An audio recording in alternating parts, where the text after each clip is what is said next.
Welcome back. It is episode 139. I'm your host, Jacob Harris, and this podcast is brought to you by Achievement Apex, Powerpit Rockingham, Ped Test Australia, and Bulk Gym Chalk.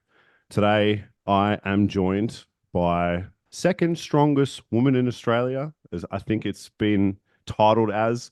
Also, just an incredible strong powerlifter, part-time Highland Games competitor, and cancer survivor, Lily Riley. Thank you for being here. Thanks for having me on. It's my pleasure. I think if anyone's got a story, it's you. It's really hard to know where to start. I've tried to gather the information that I could, but I knew that no one would kind of tell it like you would. I really don't know what to ask besides maybe when it is that you started training yourself. Because I know you're around, are you 27 or 28? I'm 29, just turned 29. Just turned 29. Okay. Yeah. So when is it that you actually started training? Because there's obviously been a really big journey, and then halfway through you had some really tough stuff kind of go down. Yeah. I've been in the gym training since I was like 14 years old. I've always been like some sort of athlete my whole entire life. So I've started in like netball, rugby league, and I've always been training, doing something. The gym was just one of those things that I started doing as development for whatever sport I was doing at the time. And when I was 14, I went to the gym with my brother. So initially I was training at the gym by myself. And because I was only 14 at the time, I needed to have a parent or a guardian there with me. So my mum would just wait out the front with me as I'd train. My way of training was just making my way around every piece of equipment and I don't know, just having a turn at everything. And then one day I went to the gym with my brother, and my brother was a bodybuilder at the time, and he took me through some of the workouts that he was doing. So one of those being a deadlift. I remember clear as day me doing my first ever deadlift. I was only 14 years old. We worked up to 80 kilos, and I can imagine it would have been the ugliest deadlift ever. But I remember the feeling that it gave me. I did that 80 kilo deadlift, and I looked around the whole entire gym, made sure everyone was looking at me. I felt just so empowered, so strong, and that was when I wanted to do this every single day. So I literally did. I deadlifted every single day. By the time I was 15, my mum got me a gym membership for my birthday, and I was in the gym before school and after school every single day. Even in our lunch breaks, we had a gym at our school. We would go train like with some of the boys during lunch breaks. And yeah, so I've been doing it for a while. I did my first competition in 2014, and this just came along because, as I said, I've just been in the gym doing this stuff by myself, and I'm from a small town, a little bit more north, Bundaberg, and the gym that I was training at, there was two elite level powerlifters who were training there, and I'm pretty sure I was squatting 120 kilos. I would have been like 65 kilos, 17, 18 years old, squatting 120 kilos by myself. And this powerlifter came up to me and she was like, just trying to make sure that I knew that this wasn't normal. Like this was outrageously strong for a kid to be doing in the gym by herself. So she talked me into signing up for a powerlifting competition. So that was pretty powerful. Held at PTC, which is now Valhalla, which is a gym that I train at now. So yeah, I went and did my first ever competition at 19 years old. I came fourth overall, which was pretty cool. I squatted 130, deadlifted, bench maybe 65, deadlifted 120 kilos. Yeah, so I've kind of been hooked ever since. So that was 10 years ago this year. So yeah, this year I'm going into a decade of competitive powerlifting. Yeah, wow. Thanks for the great summary, by the way. Sometimes I've really got to get it out of people where you just gave us a really great article there from start to finish, which has created a good visual for people. I think that's the hard thing for people to see because unless someone was to essentially scroll, through your Instagram and kind of see the progression, it's hard for people to kind of. Sometimes people will sort of say like, I did this in 2017 and but then I squatted back in 2004, and then it was sort of like it's kind of hard to envision where I think with you, the way you've kind of put it, and for what people see now, it's pretty easy to kind of string that together and kind of understand how the progress went, because you weren't starting from a really, as you said, you were starting from a place where you were almost squatting like double body weight, Yeah. which makes sense because I know that recently, well, I don't know how recent it was pretty recent, the 292.5 in the gym. Yeah. Yeah. Yeah, Pretty recent. pretty recent. Yeah, that, I mean, that was, I know that you sort of were like, oh, it was a bit high and all that sort of stuff, but I get that it's a gym anyway, so it sort of doesn't matter. But that, like, to think about that on its own and the kind of progression from where you were to there, it's a really interesting progression that powerlifters have, because it's either incredibly quick or it's really progressive. And then every now and then people do this weird thing that you've kind of done, and you started strong, and then I would say it was pretty progressive from how the numbers moved, and then recently things kind of went a bit nuts.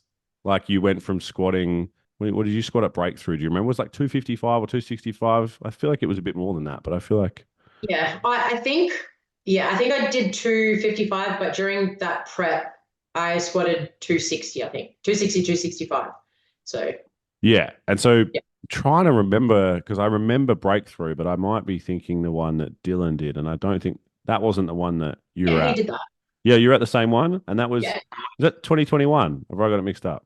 2022. Yeah, so even more recent, right? So in like 2 years, that's what I mean. You've done that weird thing that like not many people do, or some people do, but you've kind of like in 2 years gone from say 255, 260 to almost 300 on a squat. So we know obviously 30 to 40, 50 kilos on your squat in that amount of time, still great. But when you're doing it at the point that you are, or the kind of the high level that you're at, that amount of progress to that sort of number is huge. So I'm really curious to kind of get in a little bit to why or what you think's been contributing to that, like mostly, like is because that's what people want to know, right? People are like, oh my God, how did you make your squat go that big that quickly? But I kind of think, and before we get there, you've kind of painted a picture about where you started and then kind of where you got to, saying that you obviously 2014 is where it kind of took off. And then around about 2018, 2019, I'm trying to remember what comps would have been in at that time, because before things happened like they did in 2020, what was the biggest comp before that? I did Pro Raw, so at the Arnold's. I did that in 2018 and 2019. Yeah, okay, right. And then obviously everybody remembers COVID all happening at the same time. I've obviously heard a little bit because I listened to the podcast that you did with Hayden. You did Pro Raw, and then was there around that time? Did you know anything was happening, or was it in 2020 you sort of found everything out? Yeah, no, so the last competition that I did prior to that was a whole year before. So I did Pro Raw in 2019, had a whole year off. Because back then that's what I used to do. I only do like one or two competitions a year. And then 2020 was going to be my first competition back after a year. And I know a lot of people have heard my story, but I'm sure there's many new listeners on here. So yeah, in 2020, I was prepping for Raw, which was supposed to be held at the Arnold's. This is like when COVID was starting to get, I don't know, ramping up a bit. We didn't really know what was happening or anything like that. So the Arnold's got cancelled. They just couldn't host a large amount of people, I guess. So instead of having it at the Arnold's at the exhibition centre, Marcos decided to host it at the PTC HQ. So I still had something to look forward to. And then maybe a week out, they cancelled the competition altogether just because of travel restrictions and everything like that. So Matt Gall, our director at Valhalla, he decided to run like a small competition for the Queensland lifters, just so everyone had a chance to finish their preps. In this lead up, within that week, I was getting like slight back pain. I was feeling slightly sick, but I never once stopped and thought what it could be. It wasn't until I'm going to say the day before my weigh-in, so 48 hours out from the competition, I had my whole entire family in Brisbane because like everyone had planned to come to Brisbane, so from Bundaberg, come to Brisbane and fly down to Melbourne. And because they couldn't fly there, they decided to come to Brisbane anyway and do like a little bit of a holiday. So it was really cool that I had my whole family there with me anyway. They had a hotel in the city, and the day before my competition, the weigh-in, I went and hung out with them in the hotel room, and we went for like a night swim in the pool and whatnot. And then they had like a little sauna. I'm already dehydrated, but I want to jump in the sauna with my family. It wasn't to dehydrate myself anymore. It was just to do something social with my family. I got in the sauna. We're probably in there for like half an hour. I never once stopped and thought, this is a dumb idea to be doing. I had to get out of the sauna just because I was starting to get really sick really quickly. And I started getting like some pain in my stomach, just in the left side. So I got out, we went back up to the hotel room, just chilling with the family.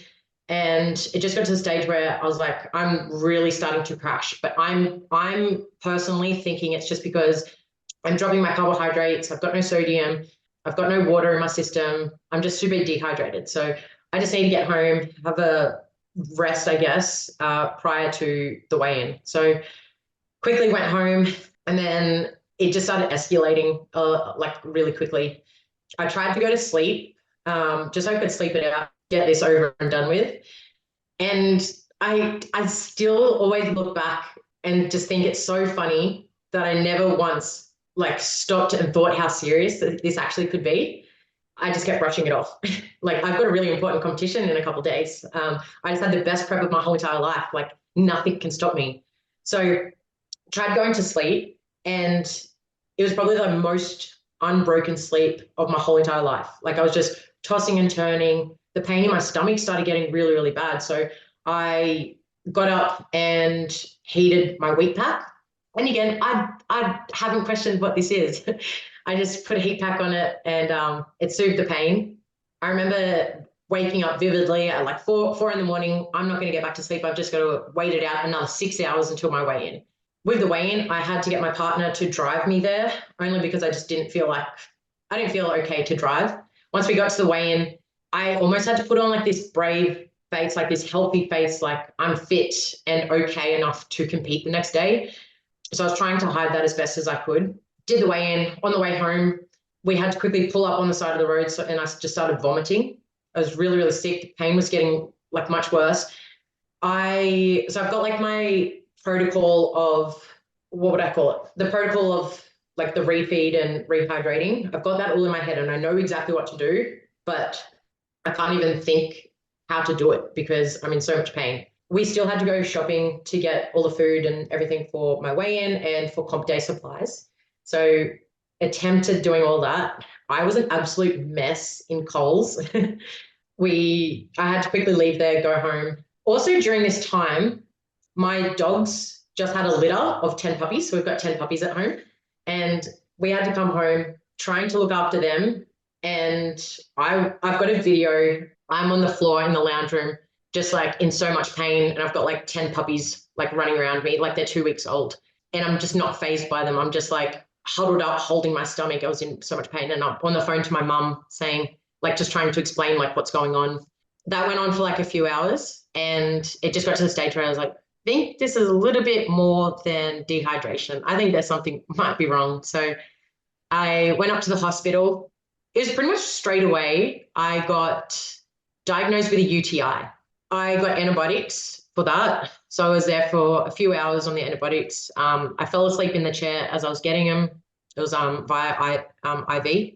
After a few hours, it was like 11 o'clock. I got sent home. They also gave me some like pain relief just to ease the pain, I guess. So came home, went to sleep, and I went to sleep fine. Like there's no pain, nothing. And then like 4 a.m., I woke up.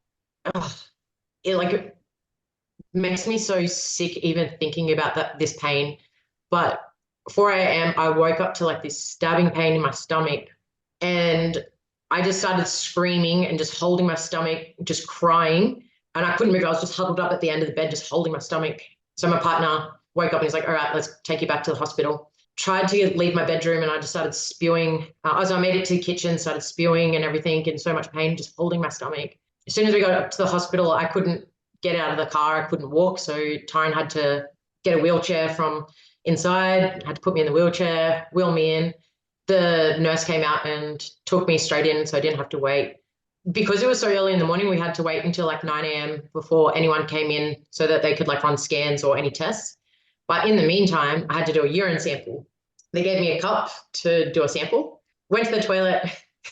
This was like an absolute surprise. But I picked up the cup and it was full of blood. And I was like, what the fuck? Um, so I called Tyron in and I was like, Tyron, look at this. And we both looked at it and we're like, that was the first time that I was like, oh, okay, this isn't what, like, I don't know. This is beyond dehydration. Like something's wrong now. So we went back into the room. So mind you, this is competition day. So I've done my weigh-in the day before. This is comp day. I messaged my coach. I was like, hey, just letting you know, I probably won't be able to compete today.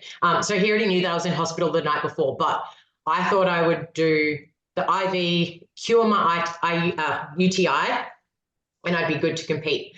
But he already knew long before me that I wasn't competing that day. But it's just so funny that I had the competition on my mind until I saw the blood. We did a few more tests and scans and whatnot, and it came back saying I had a mass in my kidney. At that stage, we had no idea what that could be, what that could mean. I didn't even know what a tumor was, to be honest. So there was a lot of education about that, and the chances of it could be cancer. But still in my head, I was like, there's no way that I've got cancer. Like cancer happens to other people. I don't get cancer. Like that's just not something that's going to happen. I think I was in denial for a lot longer than anyone else. They started talking about like cancer treatments and this and that. And like, I don't even know why you guys are telling me this, because we can just cut this thing out of my kidney and I'm going to be sweet. But yeah, there was a little bit more to it. Yeah, that's long story short, I guess, in still a long way. Sorry, I was really immersed in that. That was quite a story. I have had like so two people in my family that have had cancer, and kind of being like in rooms and stuff and seeing like conversations happen and like treatment side of things is like pretty it's a unique experience until you've been kind of like you said, like you didn't know what a tumor was or anything. And Yeah. so I can imagine it would have been a lot to go through. And I actually like that you were still thinking about the competition. I think that's a cool character sort of attribute, I guess, for you to just be so interested and so have so much passion about like the sport that you're still worried about that. And you see that a lot with like great powerlifters, right? Like you got people like I don't know, like a Louis Simmons was a good example. He like broke his back and he's worried, oh, like how am I going to squat now? It's just funny that people think that way. It must have been really intense to go through. And so, like, obviously, however comfortable you feel to talk about it, what was the result behind that then? Like, because I mean, I've had someone sort of like pass away, and then someone who my brother survived cancer as well. So then it was like, what was the situation in terms of like the severity? Like, was it because I don't know if it was like if they're all in stages? Is all cancer in stages? Yeah, yeah, mostly, yeah. Yeah, okay. So was it like a really like slim chance situation, or was it like a hey, look, we've caught this at a time where we can do something about it? Was there immediately like a good hope sort of like behind it? Yeah, so it's actually, I really dodged a bullet on this. And I always say, if I didn't do that weight cut, I probably wouldn't have been as well off as I am. It's because it dehydrated me and I had kidney failure. So I was able to detect it like a lot earlier than I did. In saying that, so it was a stage 2 renal cell carcinoma.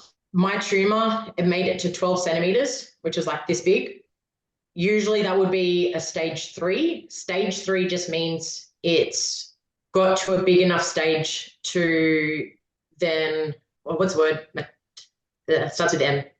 Oh, Metastasized or something. metastasize. I've heard that before. I mean, I watch a lot of doctors' shows. Yeah. I think that's it. Yeah. Yeah, we'll go with that. But it just means that it's like spread to other organs. So usually with the cancer that I have, if the tumor grows to 7 centimeters, usually will spread from there. So mine made it to 12 centimeters and didn't spread. I think if that was in any longer than what it was, I wouldn't be so lucky. So the treatment option was to remove the tumor and the kidney. So my kidney, it was pretty much non-existent. So the tumor itself was growing on the inside of my kidney. So like, let's say if that's the shape of your kidney, my kidney looked like that.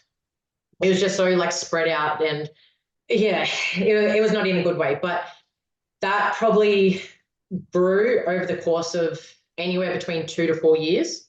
And it's so crazy. I had so many signs and symptoms of other things. Like I thought I could have had an ovarian cyst or something like that, like during the last like 2 years previously. And I had like ultrasounds and stuff booked in. And for some reason, I just never got them. So if I had have got those, I would have detected it a lot earlier as well. But yeah, I don't know. It's just one of those things. But I'm very lucky that I did that weight cut and detected it when I did. Absolutely. Yeah. What was there any other treatment like outside? Did you have to, because I'm assuming if they removed the tumor, then you didn't have to do any chemo or anything? Yeah. So if you do chemotherapy with kidney cancer, because your kidneys like get rid of like waste product, they just kind of like filter the chemo, if that makes sense. So it doesn't necessarily work for kidney cancer. So the only option really is just getting rid of the source, I guess. So no, I didn't have to do chemotherapy. But you got a kidney removed? Yes. So I've got one kidney at the moment. Oh, now. Wow. Okay. So you probably don't drink, but if you do you have like two ciders and that's you? Maybe, I don't know. Yeah, I was gonna say I had a friend. It's I only asked because I had a friend and she had a kidney removed, and then drinking alcohol became almost inexpensive because she would have like half a beer, and then that was it for her. She couldn't drink anymore. Yeah. I always found that pretty interesting. It's probably a good thing. Yeah. Well, no, I wouldn't say that's a thing. I think it's more so because I don't drink often, and then when I drink, I'll get really drunk. So yeah. No, that's good. You don't have to spend a lot of money. Works well. Yeah. I feel like I've got three kidneys. I spend like $400 when I go out. It's definitely not worth it. That's crazy. Yeah, that's crazy. Honestly, that's like it's as you said, like a dodged bullet. Like it's such a situation where, and it may be just another great example of like listen to your body. Hey, like you obviously didn't ignore it initially, but you were like obviously didn't go to the hospital as soon as your stomach started hurting. But like it's good that you went when you did, and yeah, it's actually like I suppose in that situation your body reacted and kind of told you that you needed to do something. But I mean, yeah, imagine if you had to still try to compete it. You know, it's like that. It just shows that you sort of went the right way about it. But it's crazy, and to me, I think that's why I'm interested because you come back from that, and then I'm thinking now you're stronger than you've ever been, and it's crazy that your body would have been in such a like a weak point, and you probably would have not been able like did you not train for a while? You must have not trained for a bit. Like 2 weeks off. 2 weeks. uh, yes and no. So after my surgery, as any doctors will say, don't lift heavy or don't lift more than 5 kilos for 6 weeks. I took that as a grain of salt, with a grain of salt. And so we're in the cusp of like all the lockdowns and everything like that. So the gyms are shut and everything like that as well. So on my back deck, I've got a few dumbbells. So I was doing like little dumbbell workouts, like little walking lunges, like 10, 15 kilo body like squats and stuff like that. So nothing crazy, but I got moving after 2 weeks. Tried to get moving like straight away. I got physio at the 6 week mark. Straight after the physio, I went straight to the gym because he said I can do some sort of lifting again now. So as soon as he said you're good to go, I went straight to the gym and started doing some deadlifts. Fair enough. Some people would react would react different and maybe like go and have a drink and like like celebrate like that. Like I like that yours was the gym because it's like a healthy outlet. Yeah, that's my concern or something, right? In that situation, like I feel like I had like an interesting conversation with someone about this recently about like what it must be like for people who maybe get diagnosed with something a little bit more terminal, which is maybe morbid for people to hear us talk about. But like to me, I think like the people, I wonder if there's anyone out there that would go like, let's say it's more terminal. Do people still keep working out? Like how many people would just go, oh well, it's not even there's no point now, or afterwards is it the first thing people think of? Like obviously it was for you, and some people wouldn't, right? They'd be like, fuck working out. Like I just want to go and party and celebrate, you know what I mean, or something like that. But I like for you that you were like you couldn't wait to get back in the gym again, which I don't think would be that common. Yeah. Well, I guess some people do it because it's like they just have to do it for their fitness and health. And I do it for the love. Like I genuinely love training and I have my whole entire life. So yeah, it's my favorite thing in the whole entire world to do. So if I was allowed to do it, of course I'm going to do it. Yeah, no, 100%. I mean, that kind of brings me to what I was talking about recently. Obviously, whatever you've been doing has been helping a lot, and you've like I said, to me, all your lifts have improved like clearly, but your squats sort of exploded in like the last Yeah. like 2 years. Is there anything that you would attribute to that, like that you and your coach have been doing differently? Um, I'm gonna say, well, I've most of my powerlifting career I've been in the 75 kilo class, and 2022 is when I moved up to the 82 kilo class. So that had a big play in it. But mostly I'm gonna put it down to my dietitian. Like I know that it's my squat in particular, but the last 2 years, I've just been working with Aiden, my dietitian, and it's been an absolute game changer. I've always tracked my food since high school, but just more from a calorie standpoint, not like diving into like the macros or the micros or anything like that. So as soon as Aiden came on my team, I think that's just been the biggest game changer as well. And would you say that like it's got more to do with, I guess, the quality of food? Like, you know what I mean? Like, obviously, people can just get carbs and stuff from like bread and eat sandwiches or whatever. But I noticed a lot of like when I spoke to like Sarah or even like Alana and stuff, like a lot of like the high level, or even I had like Will Crozier on once, and like we had this thing about food, and he was like, "Yeah, man, like mince and rice all the way." And to me, it sounds like at that level, if you really want to see those kinds of results a bit at that level, you sort of don't have room to like waste calories on something that's really not just like going to be giving you everything it can. Like, is that how you eat on a regular basis? Yeah, absolutely. And so I even did a Q&A the other day, and someone asked me if I ever get sick of eating the same food every single day. Yes, I used to be like that a lot in my early days, but now, and I can talk for pretty much all high level athletes, I don't look at food the same way as I used to. I look at it as fuel. I don't really care about having that 10-second mouth pleasure anymore. It's more so I'm eating my food thinking about, fuck yeah, this is going to make my squats fly tomorrow. In that sense. So, yes, the quality of my food is really, really important. I think, like, what I meant by I used to just prioritize like the amount of calories rather than the macros. I was just getting in like really high fatty foods, or if I was eating a surplus, I would just eat heaps of pizza or McDonald's, and I'd just be like, oh, it's okay because I'm bulking. Whereas now I am bulking, but it's all good quality food and it's all from whole food as well. All my macros are a better breakdown. So it's a very rich in carbohydrates and protein and really low in fats. Just a better quality food just has made a massive difference. Was there like a meal or like something that you eat on a regular basis that you feel like fuels you the most? Because I know that it's definitely a mental thing. Maybe it's not a mental thing, but I have certain things, especially something like rice or orange juice, and I feel like I'm a balloon, and I feel like I want to run, and I've got heaps of energy. Just realizing that maybe a balloon was a weird comparison. But do you feel ballooned by Yeah. any food? I eat a lot of rice, a lot. So I eat 1.2 kilos of cooked rice a day and a lot of pasta as well. So rice just feels really nice in my stomach. It's easy to digest. And same with like oats as well. But also I have eaten a Thai curry every single day for almost 2 years now. So my go-to is like a green curry or a Penang curry.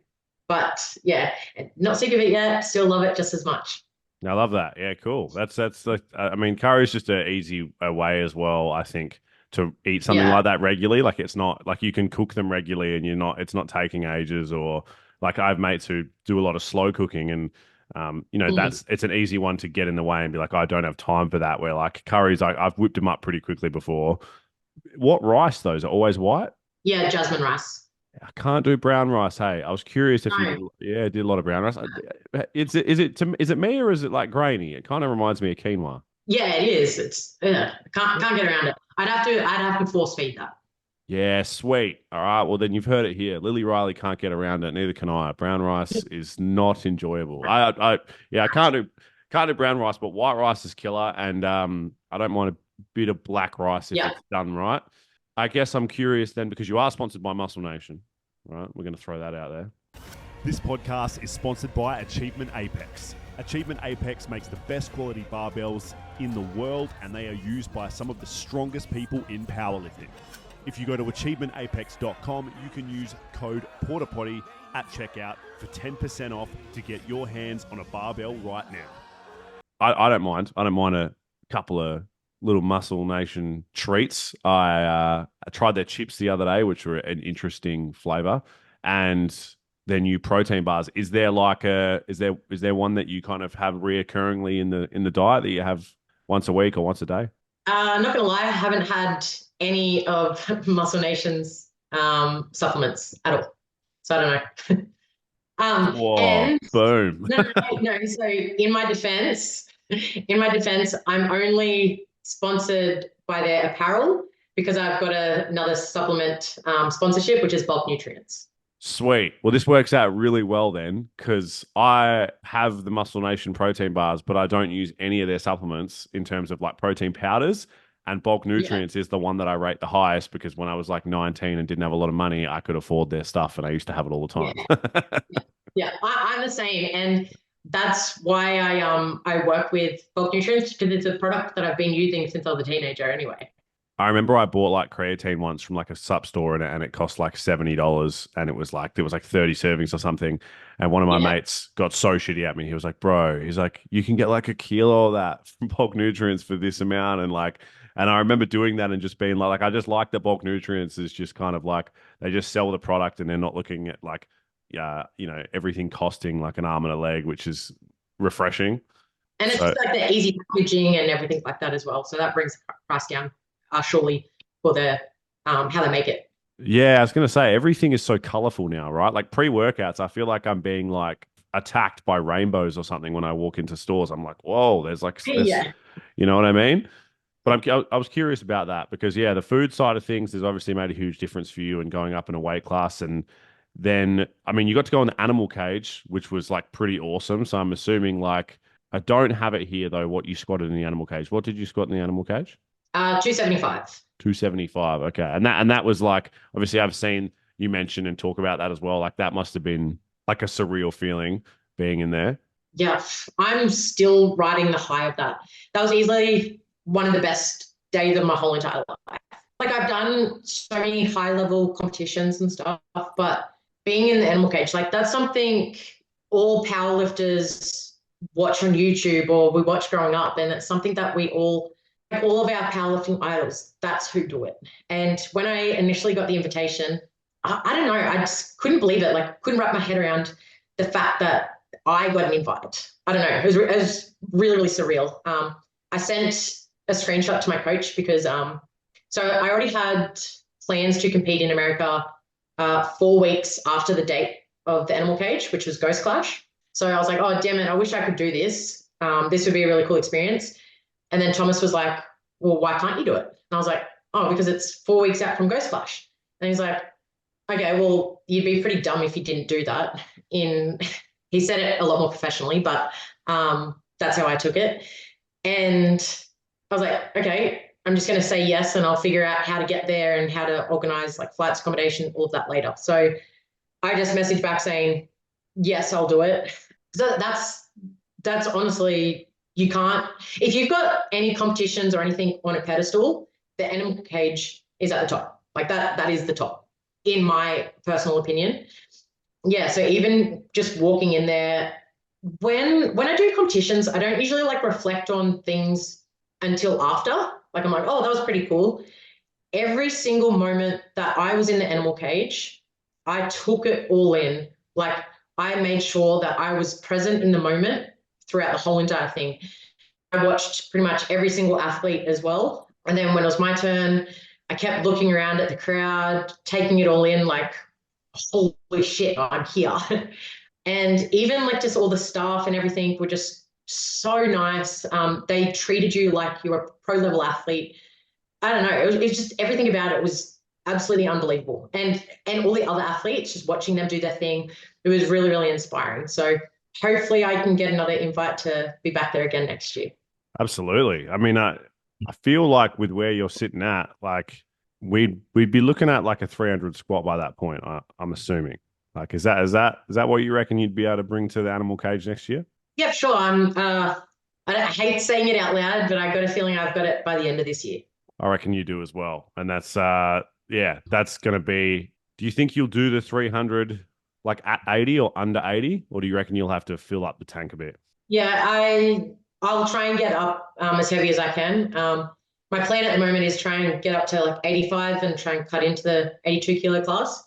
I did do this last prep, but like I'm someone who just really struggles with to maintain body weight or put on any weight. I can lose weight really, really quickly, but putting on weight is really, really hard for me. So I did get up to 85 kilos before the animal cage. And then when I did the animal cage, just with all the travel and stuff, I dropped down to, I think I lifted or did that squat at like 82 kilos maybe.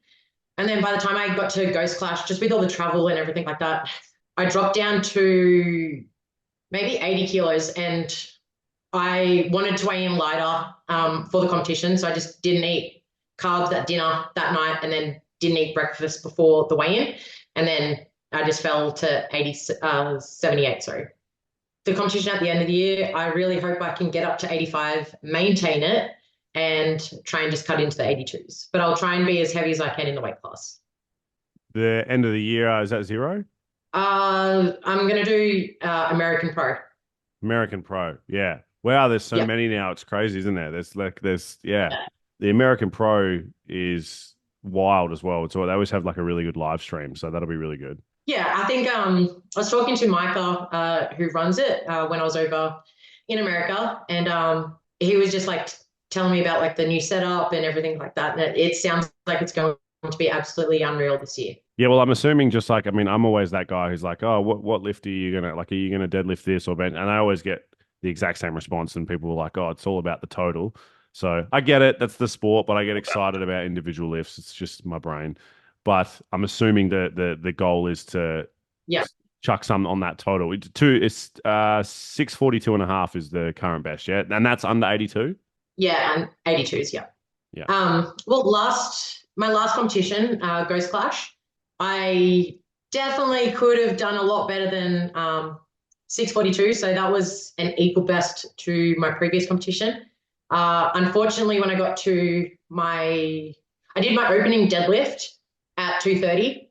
And during this prep, I did a 250 deadlift. So I did my 230 opener. I took 240 as my second, and unfortunately, I tore my hamstring. So I was out for the rest of the competition. So I didn't get to do the last two deadlifts. So I know that I have so much more potential than 642. So I was looking at closer to like 660. So I know like 660 should be like a minimum at the next meet. yeah, yeah, 650 plus at least, right? Like on like Yeah. a decent day. So that's, I mean, like I said, with the way that your squad is moving, I think that like just being, we just know like for the most part, like really good powerlifters or like high level powerlifters that they seem to be, I would say on like a percentage or an average basis, they're big squatters, right? Like it seems to be like big squatters, like good powerlifters for the start. Like you got a good squat, always like. This podcast is proudly sponsored by Power Pit Rockingham. Power Pit Rockingham hosts some of the best powerlifting competitions south of the river and is home to some of the best quality powerlifting equipment in the area. Power Pit is located on Commodore Drive in Rockingham, and they are open 24/7 for all your powerlifting needs. You don't want to be the person trying to catch up everything with a deadlift, and I feel like with you, if you're squatting in 285 plus to start with, you're always starting off at like an amazing start point in your weight class.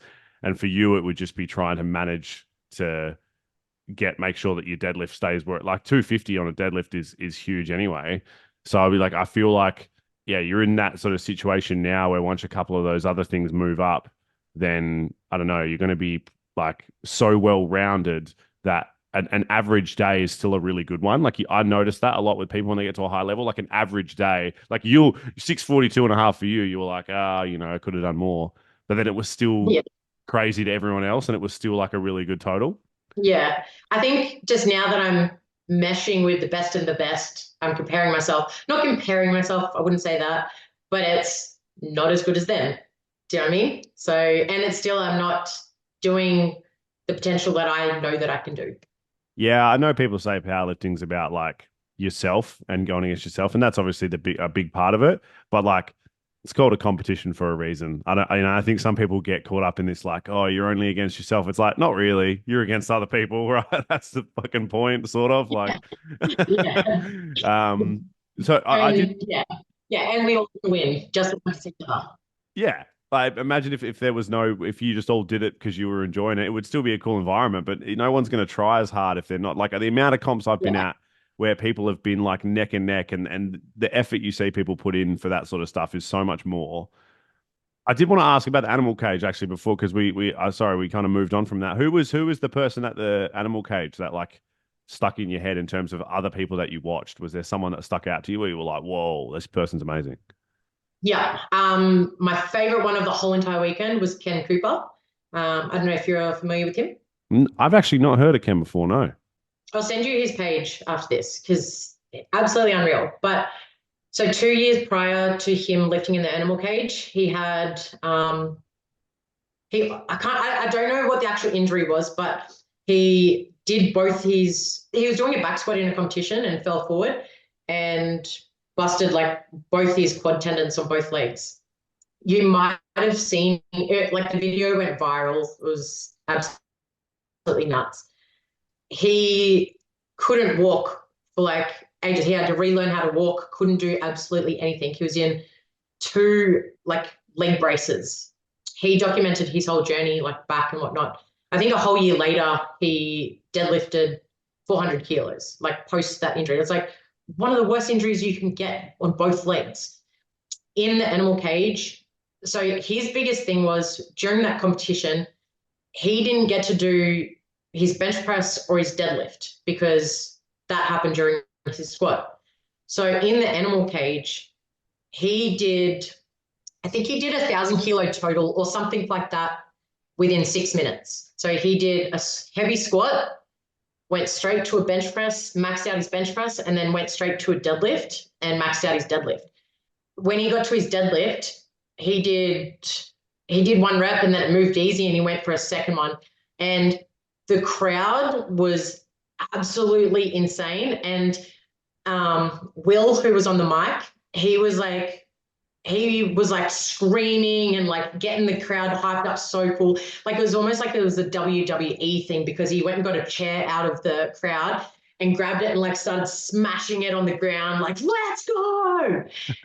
Like the energy in the room for that was absolutely incredible. And the fact that he did this 2 years post his injury was absolutely incredible. And I was so inspired. I almost had like tears in my eyes because it was just so cool. So, and then straight after that, all the athletes just went in and just congratulated him. And it was just such a surreal experience. And it's almost like straight after it, it was such a family feeling, like, and not only just he achieved that, like we all achieved it and we were all there to witness it. And it was just, I don't know, the feeling of just being there for that was insane. Yeah, that's wild. I think yeah, to be fair, there's more of those videos than I wish there was. I've seen that similar injury happen with a few people, and it's horrifying as well. But I do actually think I know the one you're talking about, and that's wild in terms of a comeback. But even just in general, doing that total thing, I've seen one other person do that where it's like all in a period of time. I think Jamal Browner did it once, but he kind of wasn't going crazy. I saw another guy do it, and he looked like he was really maxing out on everything, and that blows my mind because I mean, as you know, when you're squatting, right? Like when you're in training, or maybe you're not like this, but a lot of powerlifters obviously like some people are resting for 10 minutes between big squats, right? So to me, when someone Yeah. squats and benches and deadlifts, and it's like at 90 or 95% or whatever, how close it is, that's mind blowing that people do that because it also just goes like, wow, like if that's what you've got in the tank when you're doing them one after another. Yeah. Well, that's what I was like. I know exactly how that feels. So yeah, it was absolutely incredible to watch. I'll send you the video of it after this. Yeah, do it because yeah, that's mind blowing. That's crazy. I would love to see that. That's yeah. I don't even these days it's strange. Like these days I can't open my phone without just like I literally just before we did this opened my phone and some guy just did like 415 on a deadlift for a double or something and he was like 100 kilos and I'd never seen him before and I was like, how is this every time I open my phone? there's just more and more people now doing crazier stuff every single day. And it's just because the sport's getting incredibly popular, and then we're just seeing like genetic potentials and go crazy. But I just love it because it's just making it's like, I don't know, years ago people were still doing amazing things, but a 300 kilo deadlift, 15 years ago was a lot more impressive than it is now. It's still incredibly impressive now, but the amount of people that you're seeing pull like Yeah. 400 on a regular basis, you're just like, what's even going on? Like, Yeah, it's like 400's like the new 300. right, which is crazy to say. Like, we completely, Yeah, like, it could have been 310, 320, 350. We just skipped that. We just went up 100 kilos, and yeah, people were just, I mean, I remember because the reason I remember seeing a clip from that is because there was that young guy Tyson there, who he gets a lot of hate because he pulls sumo and uses straps and stuff, but he pulled like 1,000 pounds or over 1,000 pounds, and he's like 20 or something, and like just the fact that that's happening, I feel like that wasn't happening like 15 years yeah. ago. Like, And if yeah, see Tyson in real life, he's pretty small too. Like I was just looking at this dude, like there's no way you pull over 400 kilos. yeah, and he like because he's like I think he's like 200. Well, he's American, right? So I think he's like 200 pounds or like he's like 220 now, but he started at like he kind of floats between that.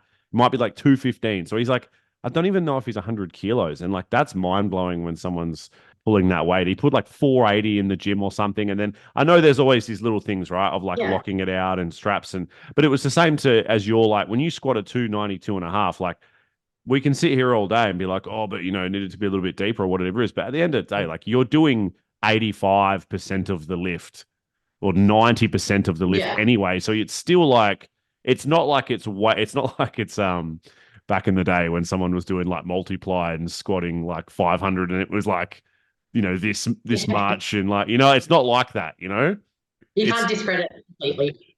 no, no, you can't. It's like, yeah, for me, it's still one of those things where like I just love seeing it, and so it was awesome that you got to experience that as well. And then you did, but before the timeline is where I get messy. But obviously, you did WRPF as well, and you squatted like 277 and a half there, I think. That's an interesting one to bring up, because there was a lot of big stuff that happened at that one, and kind of what we mentioned about like just like squatting and everything in general. I think it's an interesting time in powerlifting with a lot of like the stuff that people tend to complain about. What did you think about like some of the shit that people kind of said around that comp, and then some of the stuff that kind of went on with like someone in the States, I think, like called out like the squatting in Australia and saying some people were like getting away with high squats and things like that. Like, I don't know, some people don't want to comment on this sort of thing, but like, do you think that it was like people are being pedantic, or do you think that like there is a level of like that happening? Yeah, no, I couldn't agree with it more. And I'm someone, I squat high and I always acknowledge myself when I do. And after I did that squat, I looked at the video and I said straight away to Thomas, I was like, oh, what the fuck? That was so high. And I was like, I can't post that because I know that it's going to get hate. And then he's like, well, you still got white lights in a competition. So I'm like, all right, well, I don't make the rules. I got the white lights. So yeah, I don't really want to cause any like drama. So I don't really want to comment on it too much. Um, but I know for a fact I scored high that competition and I got away with it. Yeah, I mean that's more what I guess I was curious about anyway, because it's more I'm not like commenting on what other people do is always going to be subjective anyway, no matter who like what we are saying. So, but I'm always curious Yeah, as to like I spoke to like Laura Scroll about it once, and I said to her like, do you think this squat was high? Because without being rude, I'm pretty probably a little bit too straightforward. I was like, because I do, and she was like, oh yeah, no, it was definitely high, and I was like, oh okay, wow, it's good. It's like refreshing, right, for someone to just be like, yeah, like I was happy I got it, but like it's high because some people obviously go the complete opposite direction, and that's kind of like and for me, I think it's more just like we all just want the same thing. We just want like there to be quality in the sport. So it's I think yeah, it comes from less of a place of like you didn't get that, and more of a place of like you probably still would have had that if you just squatted a little bit lower. I think that's the thing too. Like yeah, I yeah, think people still have the strength. I think it's just like obviously when you've got that amount of weight on your back, like fuck, you're gonna try and get out of the hole as quick as you can.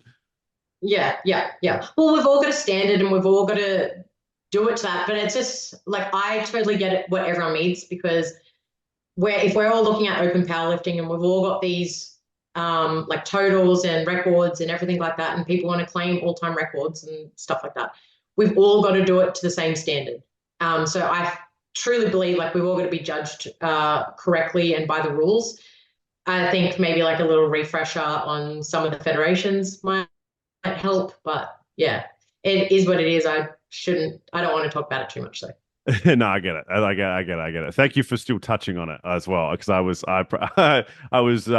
hesitant to bring it up, but I think it'll be interesting to see Yes. uh what happens at the end of the year, because I know American Pro has like they have pretty good standards from what I've seen, especially because they do a lot of. Have I got this correct? But they did. Oh, I might be thinking of the showdown. The showdowns where they did sleeve stuff. Yeah. Yeah, so they'll do a sleeve division and a wrap division at American Pro as well. How is that really at the end of the year? Is that like November or is that a bit earlier? Yeah, November. Yeah, okay. I because it's like trying to keep track of them. Sometimes when you like, because when you're following what's happening here and over there, and then like IPF, because I like a bit of that stuff. It's like there's a comp every Yeah. month, and it's like, how do you keep up with this? Um, Yeah, yeah, there's a lot. so obviously, like I guess to finish things off, like I'm really looking forward to seeing you compete there. That'll be awesome. What are you? What's the big plan? Like, what's the kind of like what's being talked about in like the circle of like how you're approaching that? And you've kind of touched on like obviously you want to fill your weight class out and squat a bit heavier, but like what do you think you've got in terms of like what's in the tank for that comp? Yeah, I don't. I think it's way too early to say anything just yet. I don't know. I really don't know. I think just spending this is probably going to be the longest off season I've had for a while. Usually I'm jumping from prep to prep. Like for an example, last year I did 8 competitions. So this will only be my second one for the year. So this is the longest time I've actually had between competitions. So I'm really using this time just to put on some good quality muscle tissue in that time, working on some weaknesses and stuff like that. So I don't really know how it's going to go yet. I don't know, but I'm feeling pretty positive that this will be my best meet yet. And then also I'm trying to nurse my hamstring tear as well. So I've just got to get on top of that a little bit more as well. Yeah, yeah, that's right. Yeah, well, I mean, also, and you like to flip some trees in your spare time, is right. That's Yes, I'm actually doing that this weekend as well oh, where is it? in Townsville. Yeah, cool. Okay. And so you did a little bit of high because you last year you just mentioned 8 competitions. You also did you do 2 Highland Games as well? Or Uh, you did two some I don't know. I know you said yeah, you'd gotten 2 records and then 2 national records, but I thought maybe one of them was in the Highland Games. I don't think I did Highland Games last year. No, I didn't do it last year, I don't think. You didn't do it last year. The Have you year done it? Have you already done before it? two. Wait, sorry. Sorry, did you do it? Did you do it? Have you already done it this year? Yeah, I did it this year. So I did Glen Innes competition, which was maybe like a month ago. So yeah, I got 2 records in that one. So I did hammer throw. So with hammer throw, they've got a lightweight and a heavyweight. So I got a lightweight hammer throw record. So I was the first female to ever throw over 100 feet, and I got 100 feet, 106 feet. Mm. But funnily enough, there was another Highland Games competition in New South Wales on the same weekend. So the following day, my record got beaten by 1 foot. I'm pretty sure it was 1 foot. But it's just crazy that like, no one has come close to hitting 100 feet. And then the next day, another girl throws a bit further than that. So I thought that was really cool. So, but the following day, I had heavyweight hammer and I threw another record. I think it was 75 feet for the heavy. But I did so with any of the throws, it's kind of like powerlifting, you get 3 attempts. I did my 3rd attempt, and when they were all measuring it, mine was I beat the record on my 3rd attempt, and the ref said if I wanted to, I can have another 3 throws because I'm going for a record. So it was really cool because I was just out there by myself having my 3 throws, and I had a really cool crowd, had all the athletes involved. Like, it was just really supportive. And with the 3 throws, every throw was a little bit further. So then when I did the last one, I threw 75 feet, I think. So, which beat the previous record by, I think, 15 feet, maybe. So, beat it by a fair bit. Yeah, wow. I think it's one thing to move weight up and down, but it's a whole other one to throw shit. I find that amazing. I spoke to a guy who did like Olympic. Yeah, it was hammer throwing, I think. Is hammer throwing, are we talking you spin and then Yeah, you throw it? said, yeah. Well, it's a Yeah. little bit in the Olympics because it's like it's almost like a string, not a string, but it's a little bit more like loose, and you do a lot more spins and you hold it like this. Whereas hammer throw, you just stay stationary with your feet together and like I don't know, rotate it around. But the funny thing is, I my technique on hammer throw is absolutely trash. Like I have no idea what I'm doing. I'm only good at it because I'm strong and I'm powerful. So, um, but watching my technique against all the other athletes, I look like I don't know what I'm doing. It's just like that last throw, I can generate a lot of force, and that's just because I'm strong. I mean, yeah. I mean, it's not a bad. I like. I like that. It's like, oh, look, I'm just strong and powerful. Like that's how I'm good at it. You know, like that. They're two good things. They're two great things to have. So I mean, you're killing it. But yeah, I just love that you do a side sport. I've spoken about it with Jamie as well. I just love that you guys jump into stuff like that and do it, and it just seems like a lot of fun. So, good luck this weekend. I hope that goes well. I'm sure you'll post about it as well, and people can um, I mean, I'm nowhere near Townsville, but I'm sure that people can go and watch. I definitely would love to go see one in person one day. They look awesome. Yeah, they're honestly, it's way funner than powerlifting, like much funner. I think because it's I don't know, like powerlifting can be a bit more predictable, where Highland Games, it's not. You have no idea like what's going to happen. Man, I've done a fair amount of commentating now, and I do love powerlifting, but yeah, it has its moments. I will say that, especially bench press. I Yeah. mean, sometimes it gets rough. You know what I mean? And I'm trying to be supportive, but when you're sitting on a mic for 8 hours, it has its ups and downs. Let's say that. So, some different sports would be Yeah. cool. Well, that's Would be probably cool. why I like it. Yeah, yeah. I would do so many more sports if it didn't affect my powerlifting, but I try and keep it all in like a strength basis sport, I guess. But I definitely do a lot more if I could. Yeah, well, there's time. Always a time for that as well. You know, powerlifting careers can be really. Some people lift until they're 50. You know, so and people get records when they're in their 40s and stuff. So that's cool. You've got like a long career to do. You know, prioritize different things if you want. Yeah, absolutely. So, look, I have to say, I really appreciate you coming on today and us being able to chat about things. For me, the insight into the struggle of things that you went through and kind of like the way you came out of that was big. Like I said, my brother had cancer, and he was luckily he beat that as well. I did lose my mum to cancer as well, and that was a tough time. So that seeing someone go through something like that's really tough, and you don't always come out the other end. But the fact that you were able to, and then you were able to continue doing what you were doing, and I think already you're in a position as like a woman doing a strength sport. It's pretty inspiring, especially because I've been in the industry as a coach for about 9 or 10 years, and like I've seen what women specifically doing other things does for other women. Like I've trained a lot of women, and like when they see, because I speak to a lot of like strength athletes, and like especially when they're female, they're always like more intrigued, right? Because they're like, oh my god, that's awesome. Like if she's doing that, that makes me inspired. And so like there's already that aspect, but then you've got like a whole nother outlook that luckily more people don't have to go through, but you did and came out like on the other end.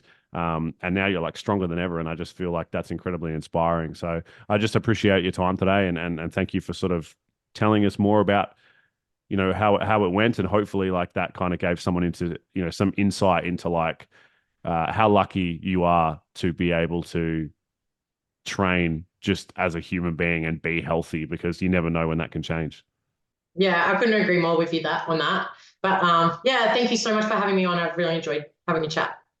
Yes, thank you very much for being here, and we will shout out uh, you guys as well, because obviously you've Harris Stability Systems and Bulk Nutrients on board. Muscle Nation, maybe not the protein bars, maybe just the apparel, maybe the protein bars as well. Maybe when you try one, you'll like them.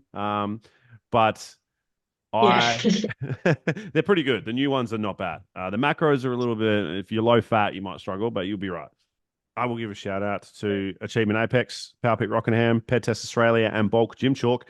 If you aren't already following Lily Riley, you can do on Instagram. Lily Riley. I mean, if you, it's Lily Riley coach or coaching. Is it coach or coaching? I think it's coach. Coach, yeah. Coach there. But if you type in Lily Riley, the strongest one's going to come up, so it'll be Lily. And also, if you are happen to be listening, you can go check out Lily this weekend. But also, I know that we're all going to mainly be looking forward to American Pro at the end of the year. I'm going to wish you a very good luck on that one, and I look forward to seeing you squat 300 kilos in the animal cage. Yes, I'm looking forward to it as well. All right, thanks again, man. I will talk to you again one day soon. Yeah, great. Thank you, Jacob.